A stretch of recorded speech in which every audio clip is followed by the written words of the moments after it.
What's up, everyone? Welcome back to the Dr. Joey Munoz Show. I hope you're all having an absolutely fantastic day.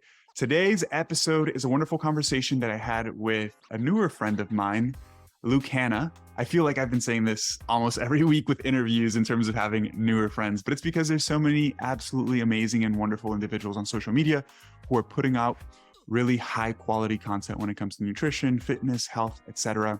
And Luke is certainly one of them.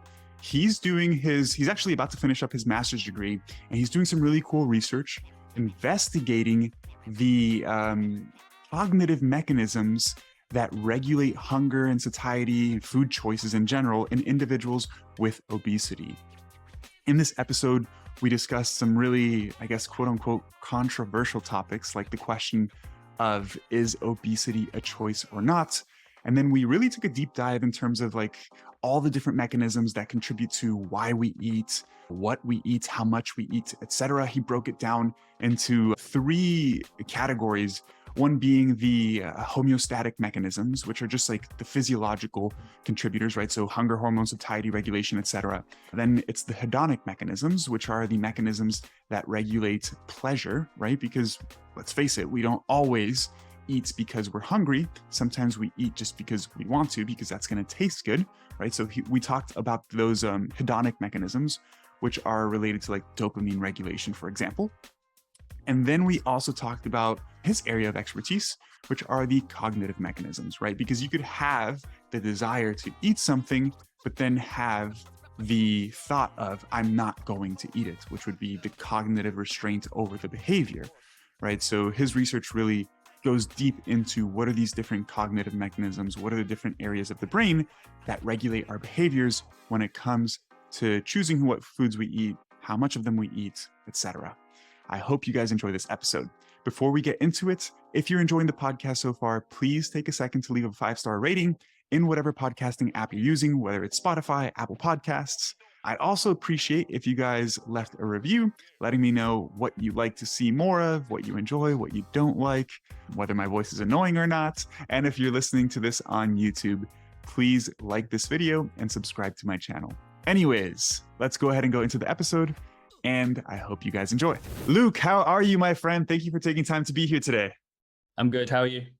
Doing great, man. I found your profile through our mutual friend, Dr. Ids. It's funny, he recommended that I follow you probably like a year and a half ago, and I've been incredibly impressed with your content. You are somebody who is very concise and I would say, I guess, very evidence-based, right? Because the reason why I use the word very is because there's a wide range of people who consider themselves evidence-based, right? But all jokes aside, man, I really appreciate your content.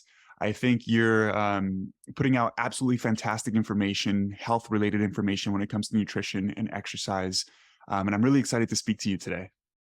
Thanks. Excited to speak to you too. Awesome, man. Well, I'm very interested in learning more about the research that you've been working on over the past, how long now? 3 years, correct? 2 years, yeah. Yeah, and you're really studying or getting in the weeds, as we say, looking at the relationship between hunger and satiety regulation, different mechanisms there when it comes specifically to obese individuals, correct? Yes. So my final project is focused on, the cognitive aspects of appetite control in those living with obesity. That's exciting, man. I'm excited to get into it. I want to start with somewhat of a quote unquote controversial question, which is obesity a choice? Yeah. So look, on one hand, we are the product of hundreds of thousands of choices that we make over time. However, not all the choices that we make are conscious. Many are subconscious, and all of them will be influenced by our environment, our psychology, our physiology, and genetics, whether we like it or not. That's just fact. I don't think anyone actively chooses to be obese, but I also don't think that people have zero control or that there's nothing someone can do. So I can see that there's merit in both sides of the argument. However, I think that obesity is complex and nuanced and therefore requires nuanced conversation. The only wrong answer here is a hard no or a hard yes. Yeah, it's interesting, man, because we are influenced by not only our current external environment, but by the environment that we grew up in as well, right? And I haven't gone deep into this research at all, but there's definitely a ton of evidence that our experiences as children, which many of us, I'd say most of us, don't necessarily have control over, influence our decisions and our behaviors as adults, right? Mhm. And that includes behaviors around food, right? How we eat, why we eat, how much we eat, what foods we select.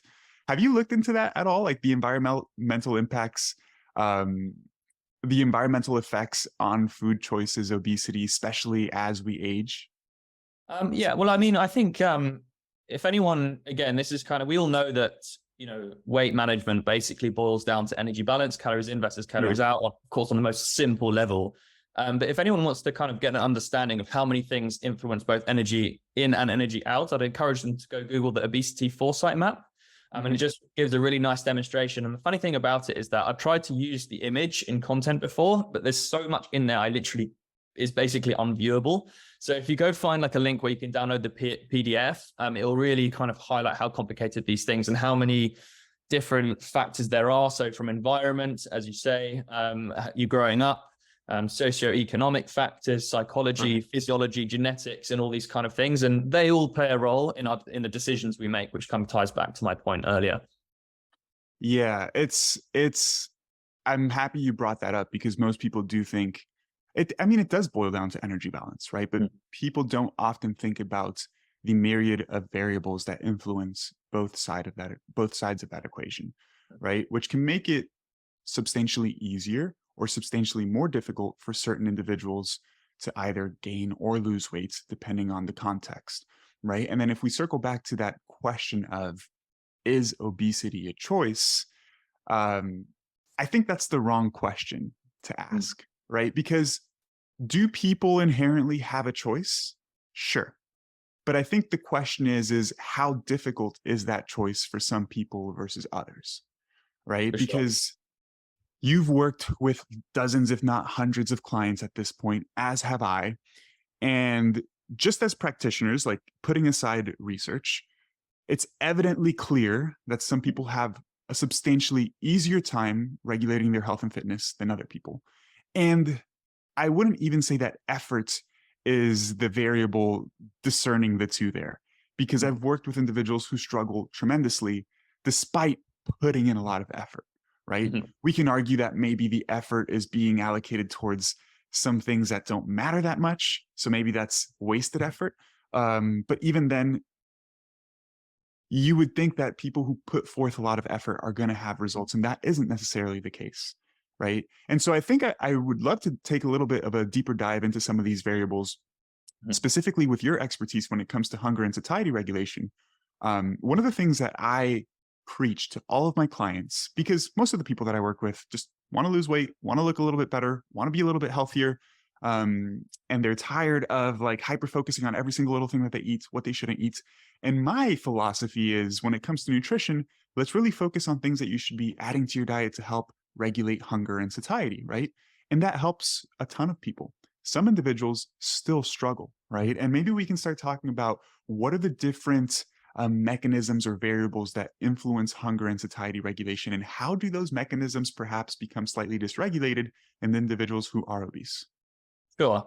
Yeah. So I'll give you kind of a brief overview. So there are three main systems or pathways for appetite. So we have the homeostatic pathway, which most people are probably familiar with. And that's the kind of things that, as you mentioned, focusing on the right types of foods, if you're increasing protein, volume eating, those kind of things, that's the type of thing that's going to be associated with that pathway. So if people remember their biology lessons in school, homeostasis basically just refers to a biological system that's trying to maintain its internal stability through self-regulating processes. So an example of this could be your body temperature. So if you get too hot, you start to sweat. If you get too cold, you start to shiver. That's a very basic example.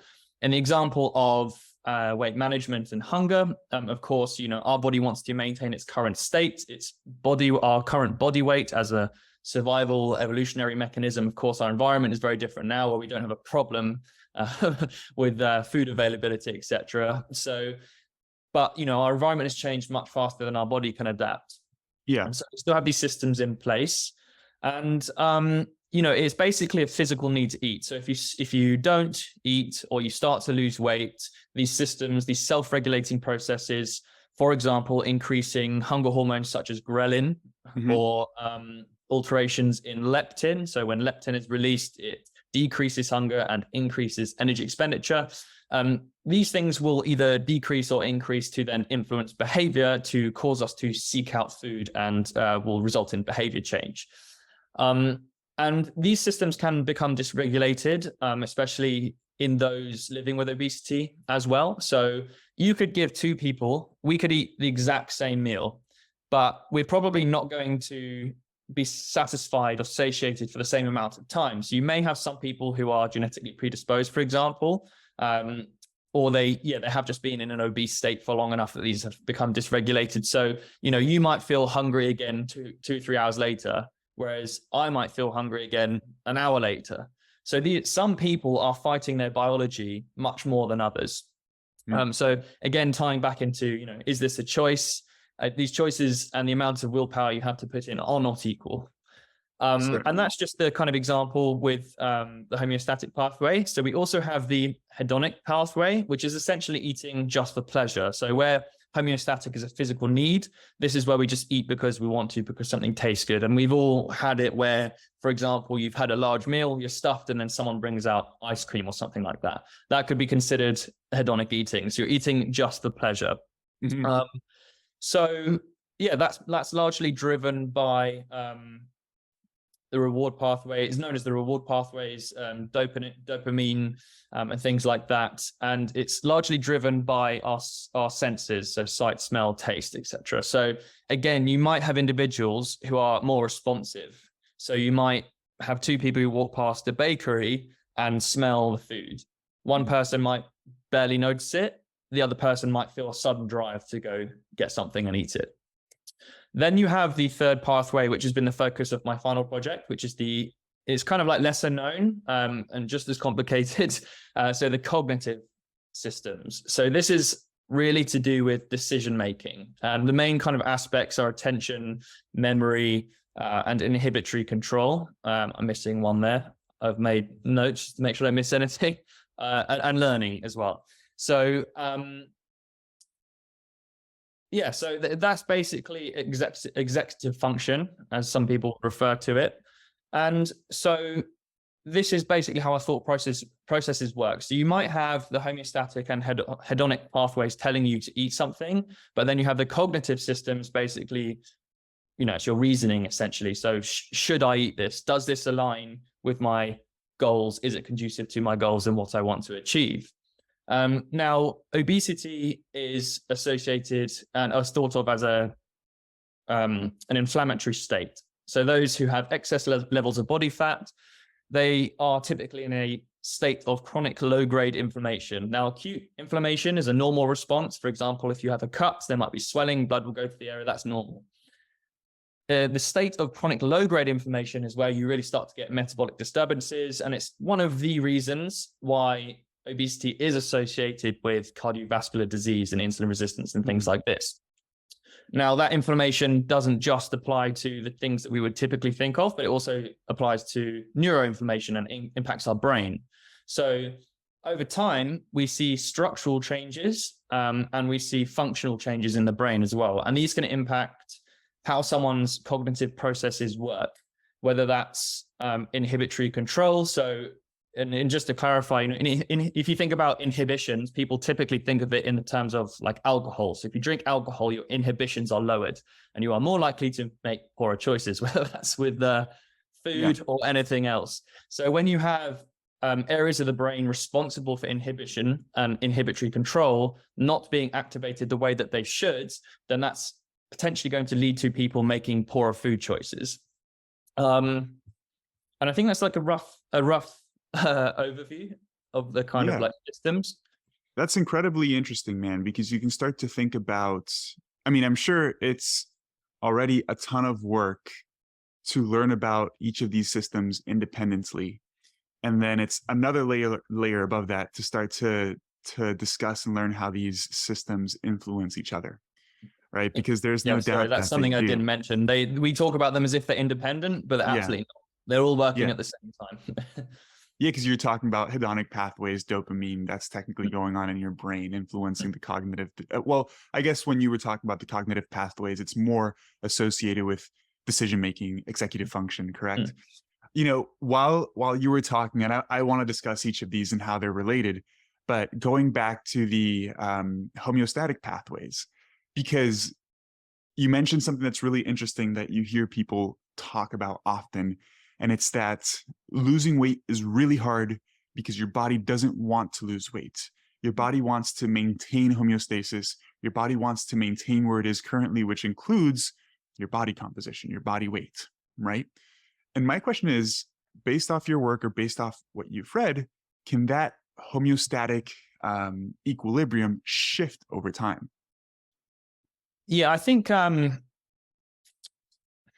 so. Yeah, I'm just trying to think. So I know with some of the things we're talking about, and this dysregulation. When you change your diet, start focusing on the kind of more nutrient dense, healthy foods, and you bring your body fat levels closer to what is considered healthy, you can kind of somewhat reverse some of the impacts of this dysregulation. But in terms of your question, so if you're getting these kind of, I think those who have been overweight and then have lost weight, I think it's always going to be harder.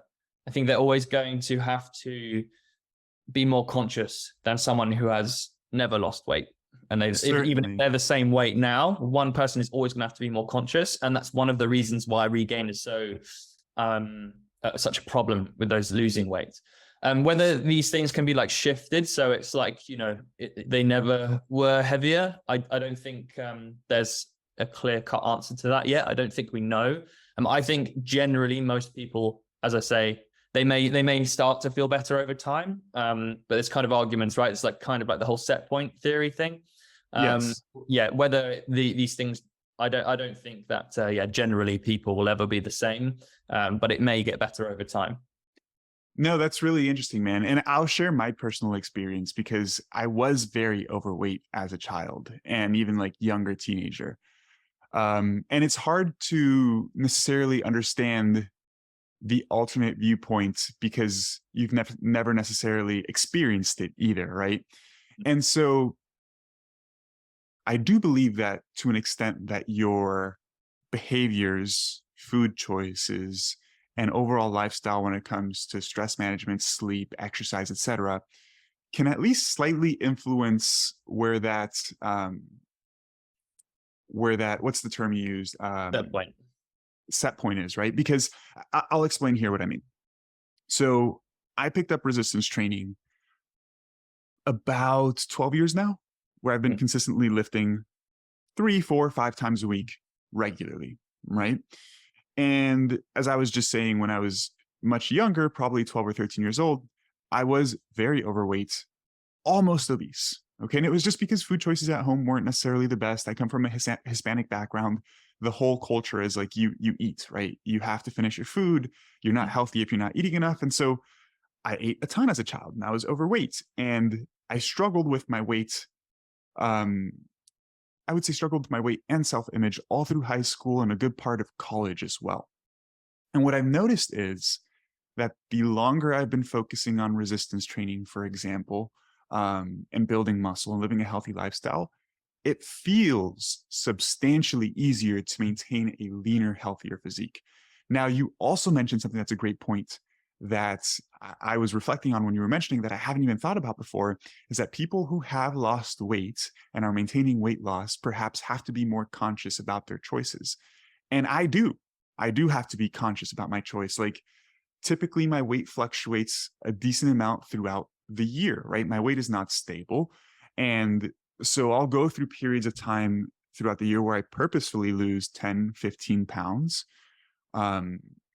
And then I slowly regain it throughout the year when I stop being as diligent. But for me, it doesn't feel stressful or difficult because I know that once a year for about 2 or 3 months, I'm just going to be a little bit more strict with my diet, lose some weight, and then have a little bit more leniency and my weight will slowly creep up again. But it is something that I have to consciously decide on doing, whereas perhaps somebody else who hasn't ever struggled with their weight doesn't have to do that at all, right?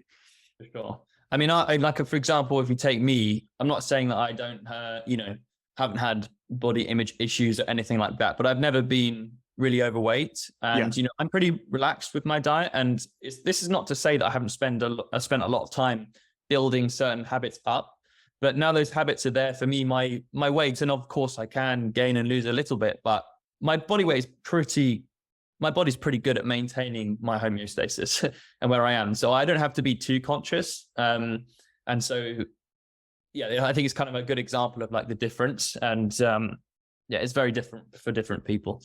Yeah. And what I mean by that homeostatic point changing is, I think when you do purposefully start to focus on living a healthier lifestyle and some of these habitual things that we know are very beneficial, when you start to focus on those things and they do become habitual, then it does become easier and feels easier, both physically and cognitively, to maintain a lower, healthier body weight. And I'll give you an example again. When I was younger, if I ever went out to a restaurant with family, for example, I had a very hard time like controlling my eating. I would eat all of my plate, and whatever anybody else left, I would eat all of that as well. And usually here in the States, if you go to any restaurant, they bring you breadsticks at the beginning, and I would eat all of the bread with all of the butter. And I did not know how to not do that.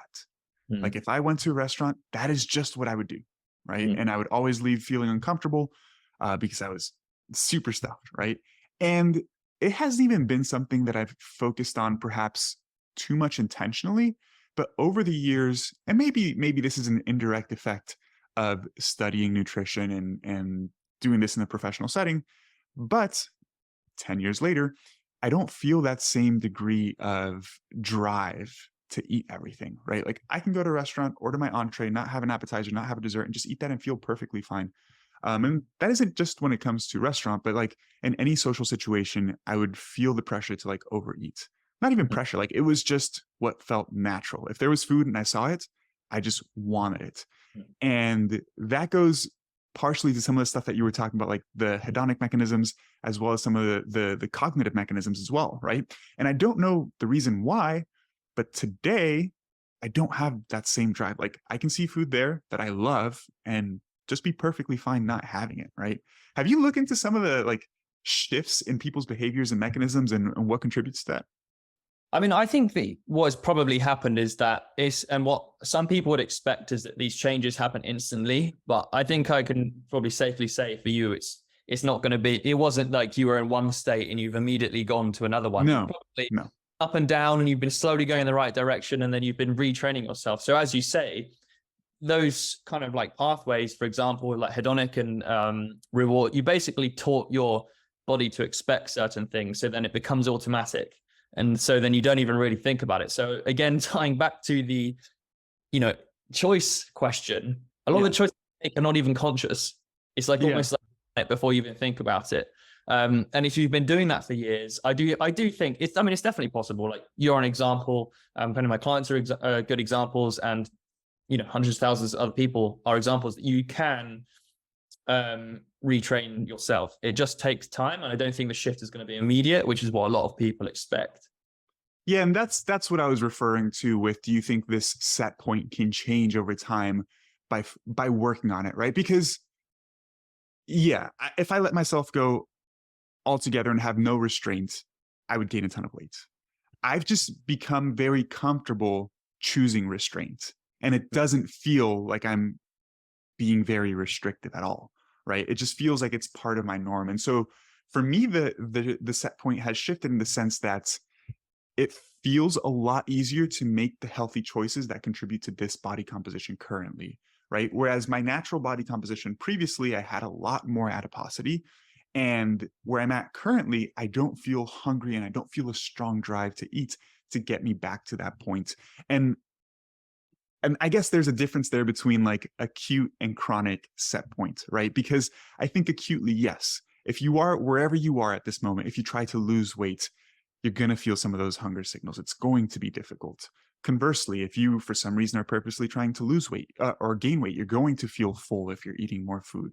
You're going to perhaps feel lethargic, stuffed, bloated, etc., right? Which are essentially mechanisms to get you to eat less, right? But I do think that over time, if you focus on these things, and I would love to take this conversation next into discussing what are some of the things that people can start to do to move in the right direction. But I do think if you can somehow start to focus on those things and actually develop them, that set point can change so that it feels easier overall to maintain the body composition that you want to long term.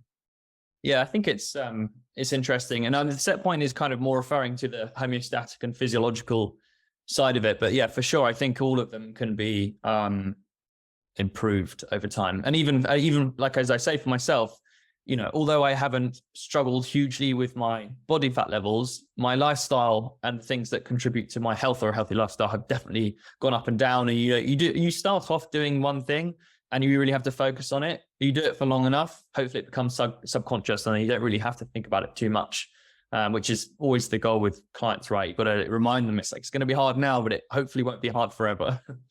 Yeah, that's a great point.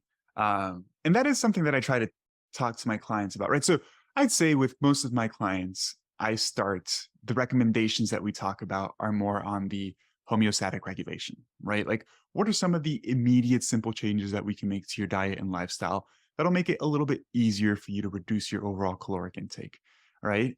And simultaneously, we discuss some of the mindset related shifts of like not having an all or nothing mentality, not feeling bad if you go quote unquote off plan and eat some foods, because we know how much of an effect your mindset plays on your overall long-term success, right? But I'd love to hear from you. If you work with a client, what are some of the first couple of things that you think somebody should be focusing on so that they can have long-term change in health? Yeah, I mean, this is probably quite a common answer, but I think, actually talking to people and understanding their whys, why they're doing certain things. So something just habit, because as you say, you were brought up doing it. Is it because you are genuinely getting hungry because you are starving yourself in the morning because someone's told you that fasting is the only way to lose weight, etc. So finding out why people are actually doing things can be really helpful, and you don't need to work with a coach to be able to do that. So one of the questions that I always ask in my first consultation is, if we started working together, we get 3 months down the line, what would have to happen for you to be ecstatic about your results? And don't tell me I want to lose 10 kilos, because people always say like, my goal is to lose 10 kilos or whatever it is, a number, but it's kind of irrelevant. You need to think about why you want to lose it. How does that make you feel? Not just physically, but psychologically. Why is it important to you? Do you want to live longer for your kids? Do you just want to be, is it going to impact your confidence and your performance at work? Whatever it is, like most people have reasons. It's not, I just want to lose 10 kilos and that's it. So that's like something really basic that you don't need to work with a coach to be able to work out.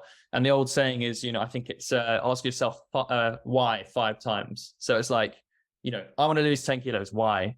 Because I would fit into my clothes better. Why? Because that would improve my confidence. Why? Etc. So until you get down to the real reasons, and that can be quite important for, and then remind yourself of that as well as you go, whether you have to write that down or whatever it is, remind yourself every morning, like understand your whys.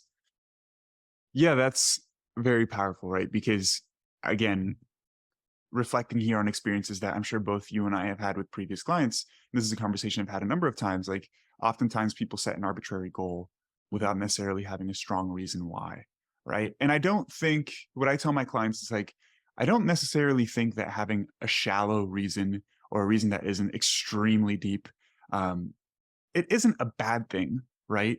Just understand that if your rationale or desire to do something is fairly shallow, it might just be harder to actually achieve it because it doesn't mean all that much to you, right?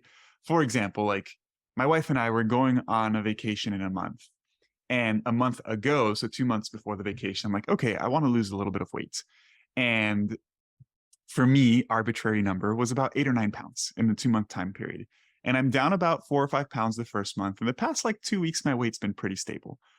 Obviously, this goal is arbitrary and doesn't really mean much to me. So I don't really care that I haven't lost weight the past 2 weeks, right? But perhaps if it was a health related reason or something more powerful, right? I want to be here for my kids. I want to be able to play with my kids, my grandkids. That definitely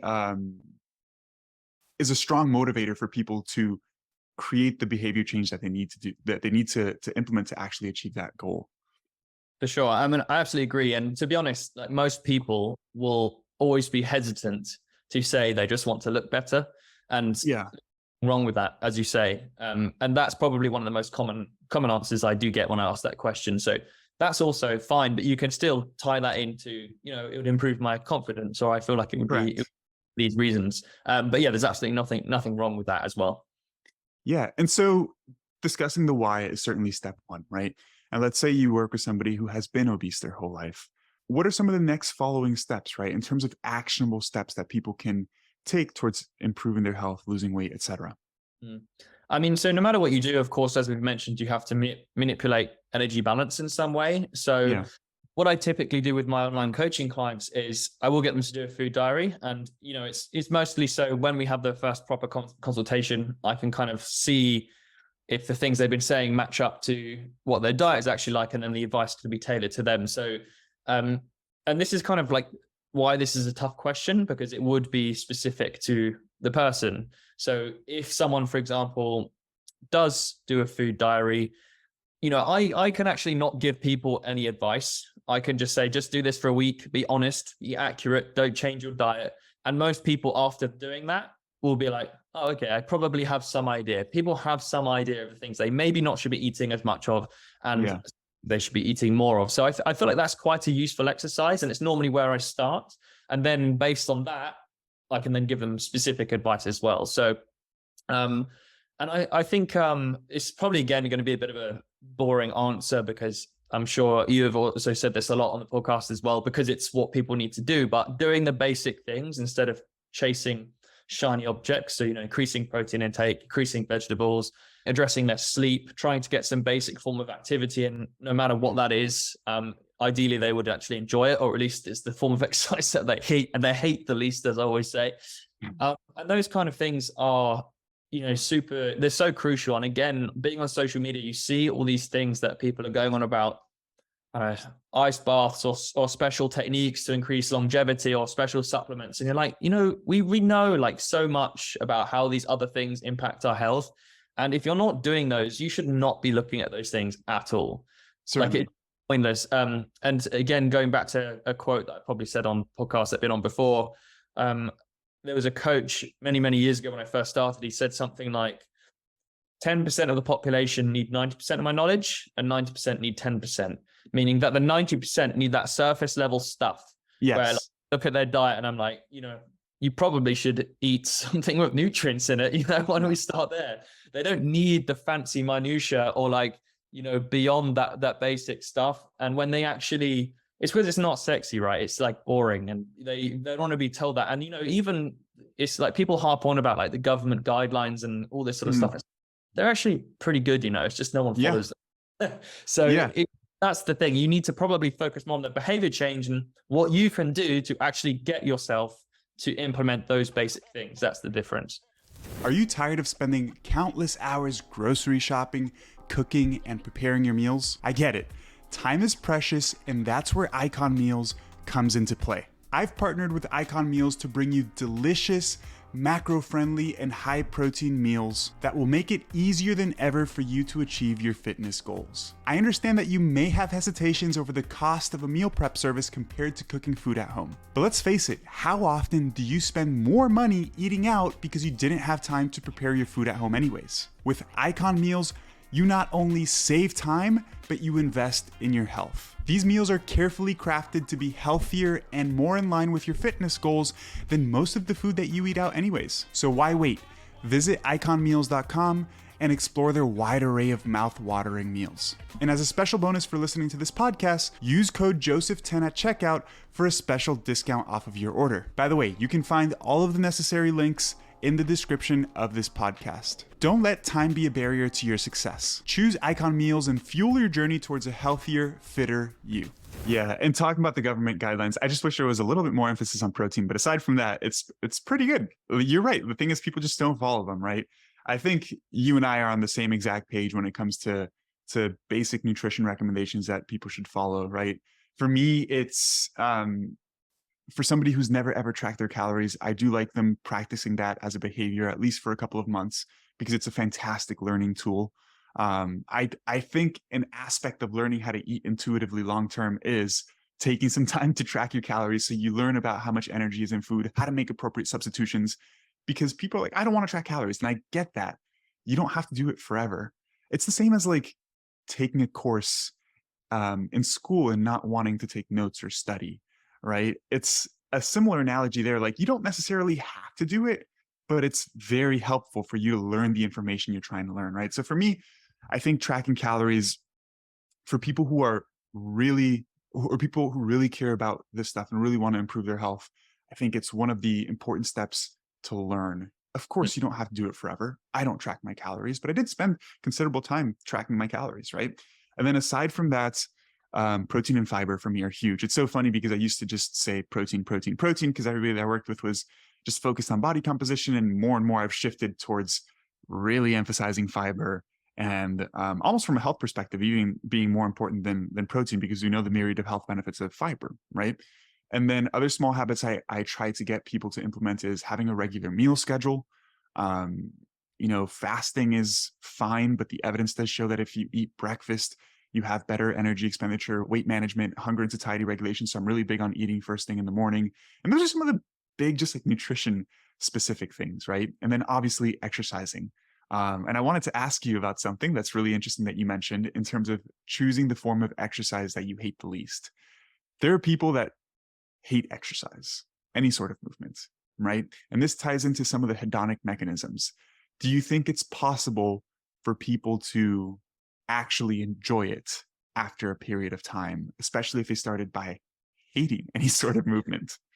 Oh yeah, for sure. Absolutely. I think most people don't enjoy things that they're not good at, or they feel that they're uncomfortable doing. And, anyone who tries anything new, they're going to be uncomfortable. Of course, again, this is tying back to, it's different for different people. If someone is very overweight, for example, then that's not going to be the same as someone who has not experienced that, but they're just new to the gym. They might be a bit anxious, but it's not going to be the same.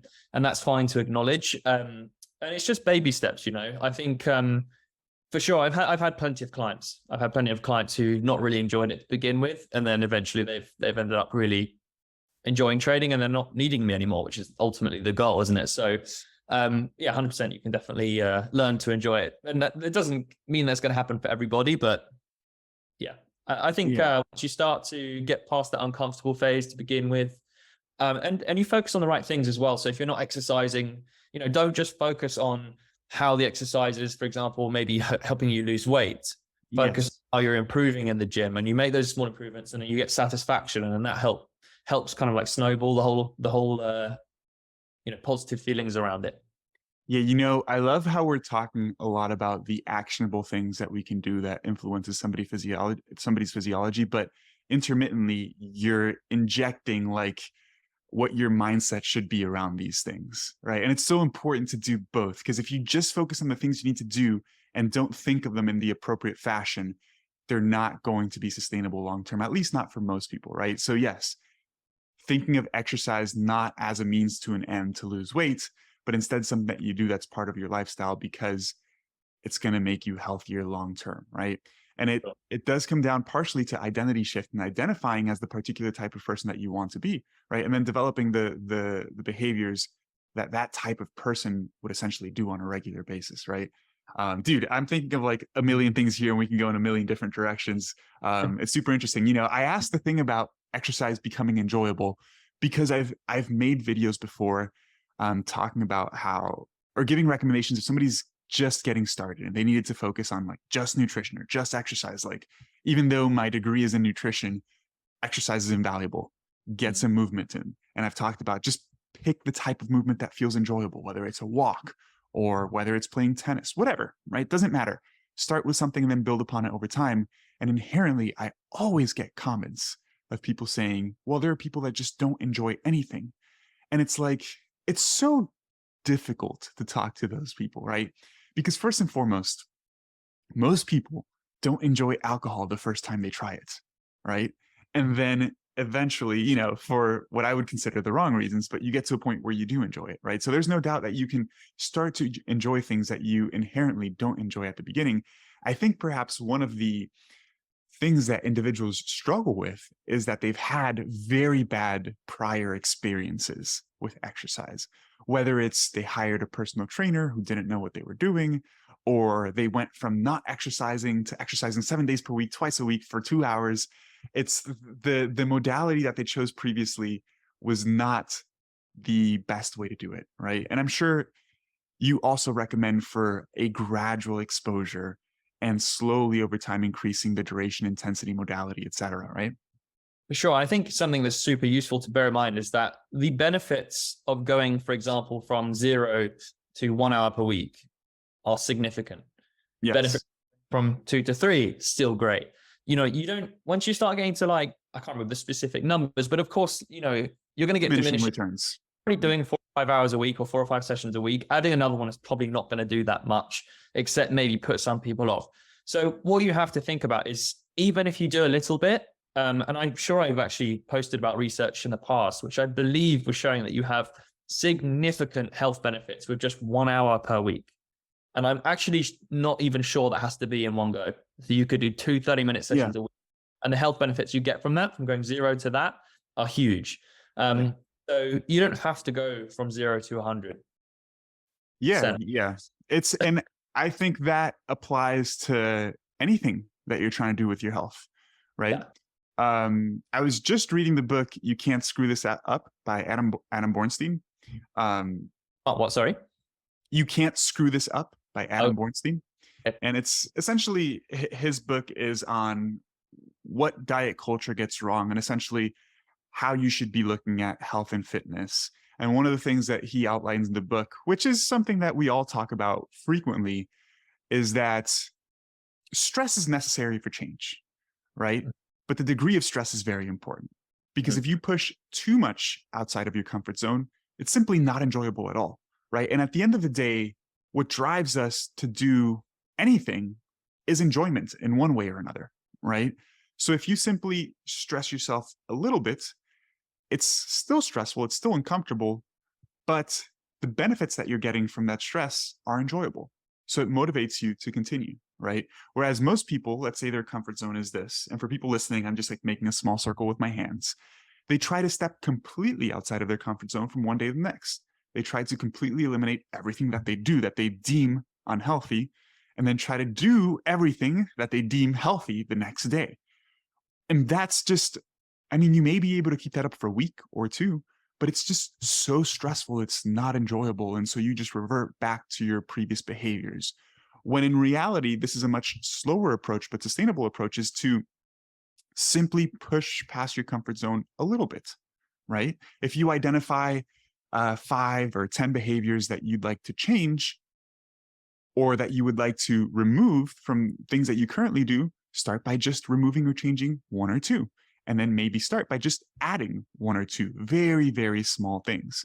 Once those become habitual, once they feel comfortable, then you can either add new things or change the, or gradually expose yourself to more of the same thing, right? So like if you don't walk at all, maybe just start by going on a 15-minute walk. That feels comfortable, go for 20. Then you can jog/walk. Then you can jog. Eventually you're running, right? I'd love to hear from you how that ties into some of the cognitive mechanisms that influence people's behaviors, food choices, et cetera, because obviously that ties in. I mean, yeah, I think I was just thinking as you were talking, I think, for a little bit of stress and anxiety is not always the worst thing. As you said, there are levels to it. But, for me, as my own example, like going back to uni after 10 years and doing the masters, like that was incredibly stressful. And it has been at certain points, trying to work at the same time and do that too. But, I kind of thought when I was signing up to it, I was like, I asked my clients to push themselves outside their comfort zones all the time. And, some stress is normally indicative that you're doing something different or pushing yourself. So it's not always bad. Correct. And different people have different levels of stress that they can react to, right? Or manage, I should say. Do they? Or they do? They do. They, in the sense that, like, for somebody, a certain thing may just be too much, whereas for somebody else, that may be manageable, right? Like trying to develop 3 new habits, and those habits being whatever, X, Y, Z. That might be too much for a certain person. Somebody might need to start with just 1 or 2, whereas somebody else may be able to take on more change at once. And the reason behind that, I don't necessarily know, but I'm sure you have experienced it with clients, right? Where some clients seem like they're just ready to make a shift. You give them recommendations, they're able to implement them. And then with other people, you have to be a little bit slower, more calculated, more gradual. Yeah, I mean, Um, I think I probably more often than not have when people start, they're like raring to go, and I actually have to rein people in a lot. I'm like, let's try this first before we try doing 10 things at once, and then we'll nail that first, then we'll progress. But yeah, for sure. yeah. Awesome, man. Well, I want to bring this back and talk about one last thing, and it's related to the research that you're doing, right? Because you're really looking at the cognitive mechanisms that regulate hunger and satiety, specifically in individuals with obesity, right? Mhm. So, what are some of the differences that we see there in terms of cognitive processes when it comes to food choices, hunger and satiety regulation in these individuals? Yeah, so I think as I mentioned, you have these structural and functional changes as a result. Well, as one of the mechanisms is the kind of inflammation, and so some people who are living with obesity, for example, find it harder to delay gratification. They might have more attention on certain things where it should be on other things. And it's really interesting because there's actually a lot of kind of research looking into the interventions as well to how to address this kind of thing.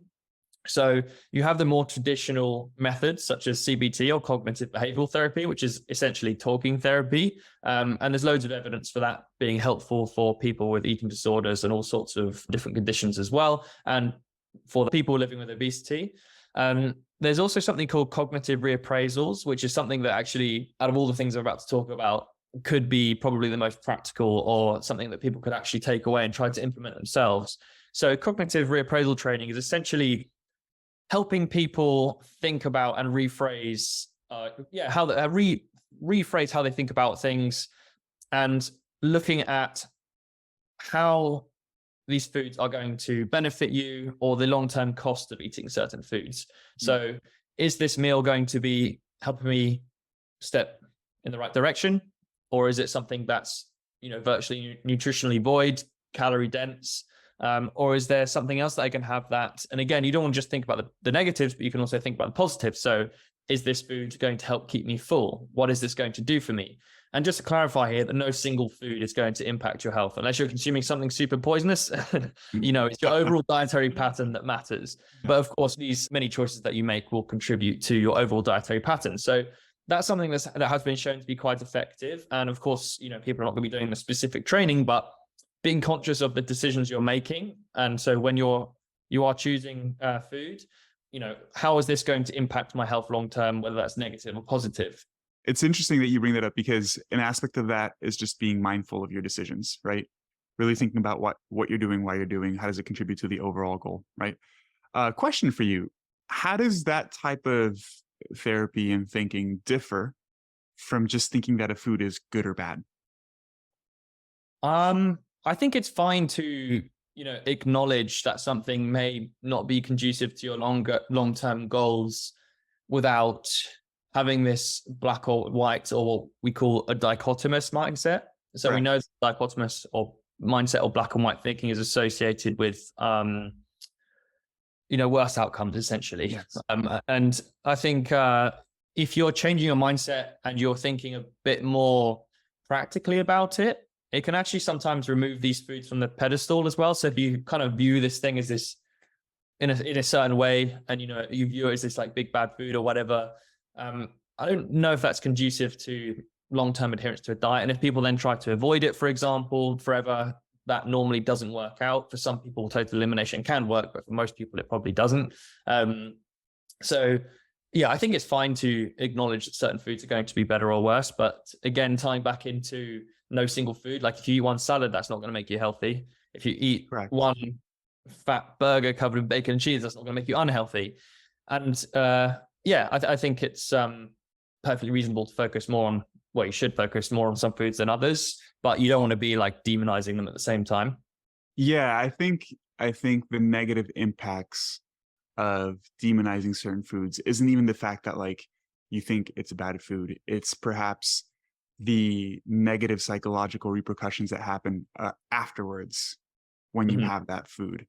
which is very different than the thinking process that goes behind deciding whether a food contributes to what you're trying to achieve or not, right? Because you can decide that this food that I'm going to eat, whether it's ice cream or whatever it may be, doesn't necessarily contribute to my goal of losing X amount of pounds or building X muscle. It's not nutritionally dense. It's not really high in protein or fiber. However, I want to enjoy it right now. And there's no negative psychological repercussion after you eat it, which is very different, right? Because at the end of the day, when you're saying like this food doesn't contribute to my goals, this food does, in a sense, you're saying, no, this food isn't good right now. Yes, this food is good. But it's not the fact that you're saying yes or no, this is a good or a bad food. It's technically the way that that type of thinking affects you afterwards, correct? Yeah, and it's just the context of your. Yeah. Yeah, the context does really matter, man, because that's one thing I'm sure you do too, really try to talk to my clients about, right? And especially when they're like, "Oh, I ate this bad food." And I was like, "Wait, wait, wait. Let's wait a minute. Why is it bad?" Right? "Oh, because it's calorie dense or whatnot." Yeah, but you're still within your caloric limits and you enjoyed yourself. You went out to dinner with your wife, or you went out to your kid's birthday party, or the best is like when it's around vacation, right? One of the things I really try to emphasize to my clients is that like you can have a long-term goal, and in between that there are periods of time where you're not actually focusing on that particular goal, right? Like if you go on vacation for 3 days, there's nothing wrong with just enjoying yourself. Letting loose, having more food. It's okay if you gain a little bit of weight, and although that doesn't contribute to your long-term weight loss, it does contribute to uh like mental sanity and health, right? And just being okay with fluctuating and having different seasons. What are your thoughts on that? Well, yeah, that's what I was just thinking as you're saying it. Actually, you can also rephrase it to think, actually, this food does help me with my long-term goals because it Yes. helps me adhere long-term. Yes. So that's also important to bear in mind as well. Yeah. It's it's funny, man. When I started working with people, I thought, I know a lot about nutrition. I'm going to be able to help a ton of people because I have really good advice. And then you start to learn about how much more actually goes into this stuff. And like the actual information can be delivered in 5 minutes, right? It's the implementation of the information that takes a really long time for people. And like you mentioned, like just talking about these things and having conversations about them is really helpful and really powerful, which is why working with a coach can be really beneficial for some people, right? Because you have somebody to openly talk about the things that you're struggling with when it comes to nutrition, exercise, lifestyle, etc. Somebody who's hopefully an expert in the field who can give you really practical advice, right? Yeah, man. Yeah, I'm just thinking right now in terms of like experiences I've had with clients, and it's so cool when you start with a client who maybe even like throughout the duration of your coaching don't lose a ton of weight or anything like that, but the way they think about stuff Mm. drastically changes, right? Have you had those experiences? Yeah, absolutely. I think that can actually also be one of the most satisfying aspects. I think it's Yes. not just like the weight loss, but if people's whole mindset shifts and then they have less guilt and they actually like enjoy their lives, like you can really impact people's psychological well-being, not just their physical. Yeah. And it is really rewarding. I think that's for me one of the most rewarding things I see with clients because yeah, losing weight is cool, like changing the way your body looks is cool, but if you don't change the way you think, then like it doesn't really mean much because you're not going to be substantially happier or anything like that, right? And hearing somebody say, and this is something that I've heard multiple clients of mine say, it's like, "Oh, I went on a trip this weekend and I didn't stress about what I ate because you taught me that it's not that big of a deal." Right? And it sounds so simple, but it is really cool to see that happen in real time. Yeah, no, I absolutely agree. Yeah. And I think that's one of the really powerful things about like podcasting too, right? Because although people listening aren't having a direct conversation with us, they're thinking about a ton of stuff while they're listening, right? And it's like, oh, that makes sense. This little piece, I can implement that. And, I've always thought like, how can like my short little videos or these conversations that I have like really help people? Because in my mindset, I'm like, I'm just talking, right? You and I are just having a conversation. But it is really cool how powerful these conversations can be for people because maybe not the entire episode, maybe not everything we said, but there's a little nugget here, a little nugget there that they can take and they can implement, right? And maybe next week they find another little nugget. And that's one thing I really share with my clients. Like, hey, if you really want to make long-term change, try to immerse yourself in this stuff too. Like, read, watch videos, listen to people speak, because even though they're not giving you direct advice in terms of things to implement, you're going to pick up on little things here and there, and just listening to it, I think helps tremendously with the behavior change, with the mindset shifts, and it just makes it easier to like actually want to do these things or feel like you're doing the right things. I don't know if you relate to that. Do you listen to podcasts much? Yeah. Yeah. I mean, I hate walking around not listening to something. Same. It'd have to be like on the phone or listen to a podcast or music or something. I don't want to be alone with my own thoughts, man. Yeah. Yeah. Yeah. I mean, I listen to like some nutrition stuff. I listen to some like comedy podcasts and things. Listened to a couple of your podcasts recently before I came on here. Oh, thank you, man. I listened to is it Dr. Alan? Yeah. You guys kind of touched on, the reason I mentioned that you guys kind of touched on a couple of the aspects of appetite control in that one. And then funnily enough, I was listening to one earlier of your most recent one with, I don't want to mispronounce his name. Is it Doran? Yeah, Doran. Yep. And it's quite funny, in the introduction when you're talking about, when you were in school, how you weren't, academically blessed, let's say. Certainly.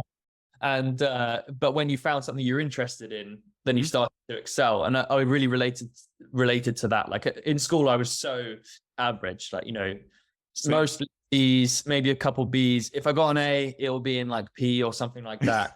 But, and actually this, again, I was thinking about it when I was training and when I was listening to it, I was like, this also actually is quite a nice example of, you can relate this also if people are want to try and, empathize with those who struggle with their weight. People will happily acknowledge that there will be some people, for example, who academically might have to try harder.